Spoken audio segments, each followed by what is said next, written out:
যে তোমরা ইমাম বুখারীকে মানো, তার মানে তোমরাও তো ইমাম মানো। জি না, ভুল সিদ্ধান্ত। আমরা ইমাম বুখারীকে মানি না। আমরা ইমাম বুখারীতে যে হাদিসগুলো রয়েছে আমরা সেই হাদিসগুলোকে অনুসরণ করি। আর হাদিস কার কথা? মুহাম্মদুর রাসূলুল্লাহ সাল্লাল্লাহু আলাইহি ওয়াসাল্লামের কথা। আমরা যদি কোনো কথা বলি যদি কোরআন হাদিসের সঙ্গে মিলে যায় সেটা হলো শরীয়ত। যদি কোরআন হাদিসের সঙ্গে যদি মিলে না যায়, আমি যত বড় হুজুর হই না কেন, আমার কথার 5 পয়সা কোনো দাম নেই। কোন আলিম কি বলল, কোন ব্যক্তি কি বলল, কোন বুজুর্গ কি বলল, এটা মানা যাবে না। বুজুর্গের দোহাই দিয়ে, আলিমের দোহাই দিয়ে, বড় হুজুরের দোহাই দিয়ে কখনো ধর্ম চলে না। ধর্ম একমাত্র যার মাধ্যমে চলে, ধর্ম একমাত্র যার কথায় চলে, তিনি কে? মুহাম্মদুর রাসূলুল্লাহ সাল্লাল্লাহু আলাইহি ওয়াসাল্লাম। আমাদেরকে আল্লাহকে মানা এক জিনিস, আমি মুসলমান আল্লাহকে মানি, এটা এক জিনিস। আর আল্লাহর প্রতি পরিপূর্ণভাবে বিশ্বাস করা এটা আরেক জিনিস।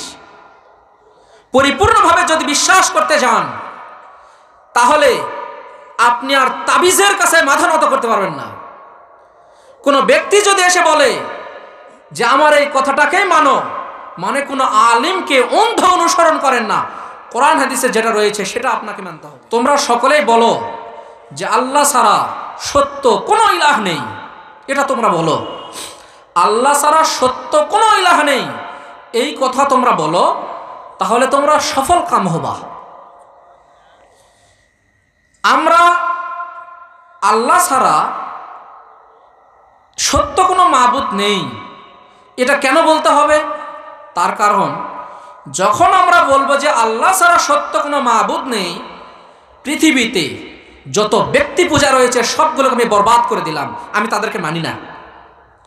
যেগুলো গাছ পূজা রয়েছে আমরা তাদেরকে মানি না, যেগুলো পাথর পূজা রয়েছে আমরা তাদেরকে মানি না, যারা কবরে সেজদা দেয় আমরা তাদেরকে মানি না, যারা ব্যক্তিকে সেজদা দেয়, মৃত ব্যক্তিকে সেজদা দেয়, কবরকে সেজদা দেয়, আমরা তাদেরকে মানি না।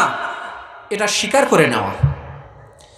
এজন্যই আল্লাহ ব্যতীত সত্য কোনো মাবুদ নেই, এই কথা শুধু স্বীকার করা নয়, এই কথা অন্তরে ধারণ করতে হবে যে আমার যা কিছু হয়ে যাক আমি আল্লাহ ব্যতীত আর কাউকে মানি না, এই কথা বলতে হবে। আল্লাহ তাআলা বলছেন ওয়ালাউ আন্না আহলাল কুরা আমানু ওয়াত্তাকাউ লাফাতাহনা আলাইহিম বারাকাতুম মিনাস সামাই ওয়াল আরদ। আল্লাহ তাআলা বলছেন যদি এই এলাকার মানুষেরা আল্লাহর প্রতি যদি পরিপূর্ণভাবে ঈমান আনতো, লাফাতাহনা আলাইহিম বারাকাতুম মিনাস সামাই ওয়াল আরদ, আল্লাহ তাআলা বলছেন আমি আল্লাহ তাদেরকে বরকতের দরজা খুলে দিতাম। বরকত কি?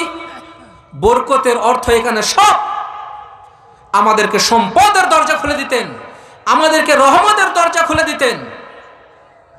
আল্লাহ যত নিয়ামত রয়েছে সমস্ত নিয়ামতের দরজা আমাদেরকে খুলে দিতেন। শুধু কি বলতে হবে? আল্লাহর প্রতি পরিপূর্ণভাবে বিশ্বাস করতে হবে, ঈমান আনতে হবে। আমাদেরকে আল্লাহকে মানা এক জিনিস, আমি মুসলমান আল্লাহকে মানি, এটা এক জিনিস। আর আল্লাহর প্রতি পরিপূর্ণভাবে বিশ্বাস করা এটা আরেক জিনিস। পরিপূর্ণভাবে যদি বিশ্বাস করতে যান তাহলে আপনি আর তাবিজের কাছে মাথা নত করতে পারবেন না। কোনো ব্যক্তি যদি এসে বলে যে আমার এই কথাটাকেই মানো, মানে কোনো আলিমকে অন্ধ অনুসরণ করেন না, কোরআন হাদিসে যেটা রয়েছে সেটা আপনাকে মানতে হবে। কোন আলিম কি বলল, কোন ব্যক্তি কি বলল, কোন বুজুর্গ কি বলল, এটা মানা যাবে না। বুজুর্গের দোহাই দিয়ে, আলিমের দোহাই দিয়ে, বড় হুজুরের দোহাই দিয়ে কখনো ধর্ম চলে না। ধর্ম একমাত্র যার মাধ্যমে চলে, ধর্ম একমাত্র যার কথায় চলে, তিনি কে? মুহাম্মদুর রাসূলুল্লাহ সাল্লাল্লাহু আলাইহি ওয়াসাল্লাম। তিনি যদি কোনো কথা বলেন সেটা হচ্ছে শরীয়ত। আমরা যদি কোনো কথা বলি যদি কোরআন হাদিসের সঙ্গে মিলে যায় সেটা হলো শরীয়ত। যদি কোরআন হাদিসের সঙ্গে যদি মিলে না যায়, আমি যত বড় হুজুর হই না কেন, আমার কথার 5 পয়সা কোনো দাম নেই। দাম আছে? দাম নেই। কোন বড় মাওলানা, বড় বিরাট বড় মাদ্রাসার মুহাদ্দিস, বিরাট বড় মাদ্রাসার প্রধান শিক্ষক, প্রিন্সিপাল, মুতামিম, তিনিও যদি কোনো কথা বলেন, ওই কথার 5 পয়সার দাম আছে। যদি কোরআন হাদিসের সঙ্গে মিলে না যায়, 5 পয়সার কোনো দাম নেই। শরীয়ত তখন হবে যেই কথা মুহাম্মদুর রাসূলুল্লাহ সাল্লাল্লাহু আলাইহি ওয়াসাল্লামের সঙ্গে মিলে যাবে। অনেকেই আমাদেরকে একটা দোষ দেয়, জানেন, যে তোমরা ইমাম বুখারীকে মানো, তার মানে তোমরাও তো ইমাম মানো। জি না, ভুল সিদ্ধান্ত।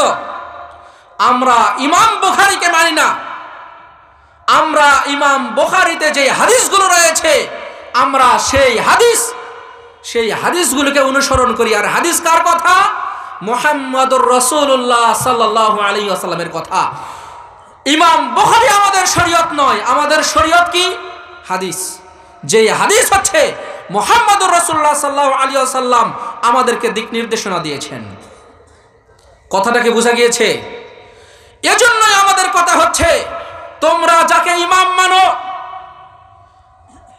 ইমাম আবু হানিফা শরীয়ত নয়, ইমাম মালিক শরীয়ত নয়, ইমাম আহমদ ইবনে হাম্বল শরীয়ত নয়।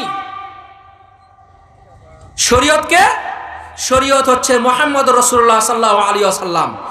ইমাম আবু হানিফা রাহিমাহুল্লাহ সহ সমস্ত ইমামগণ বলে গিয়েছেন, ইদা সাহহাল হাদিসু ফাহুয়া মাযহাবি, যদি সহিহ হাদিস তোমরা পাও, সেটাই হচ্ছে আমার কথা, সেটাই হচ্ছে আমার মাযহাব। তাহলে মাযহাব কোনটা? মুহাম্মদুর রাসূলুল্লাহ সাল্লাল্লাহু আলাইহি ওয়াসাল্লামের কথা। মাযহাব হচ্ছে কোন ইমাম নয়, বরং ওই ইমাম, সমস্ত ইমামগণ বলে গিয়েছেন, যদি সহিহ হাদিস, আমি যেই কথাগুলো বলি, এটা যদি সহিহ হাদিসের সঙ্গে মিলে যায়, তাহলে সেটা তোমরা মেনে নেবা, সেটাই হচ্ছে আমার মাযহাব। কিন্তু আমরা বলি কি? বড় হুজুরের দোহাই, বুজুর্গের দোহাই, অমুক হুজুর বলেছেন। এটা কি শরীয়ত? এটা শরীয়ত নয়। এজন্য ঈমান আনতে হবে কার উপর? আল্লাহর উপর। যদি আল্লাহর উপর পরিপূর্ণভাবে ঈমান আনেন, তখন আল্লাহ কি বলছেন? লা ফাতাহনা আলাইহিম বারাকাতুম মিনাস সামাই ওয়াল আরদ, আসমান এবং জমিনের যত বরকতের দরজা রয়েছে, আমি সমস্ত বরকতের দরজাকে খুলে দিব। সুবহানাল্লাহি ওয়া বিহামদিহি। বরকত কি? বরকত বুঝেন? বরকত বুঝেন? একজন ব্যক্তি 50,000 টাকা বেতন পায়, মাস গেলে টাকা থাকে না, 25 তারিখের দিকে যায়, টাকা নাই, আরেকজনের কাছে ধার করতে হয়।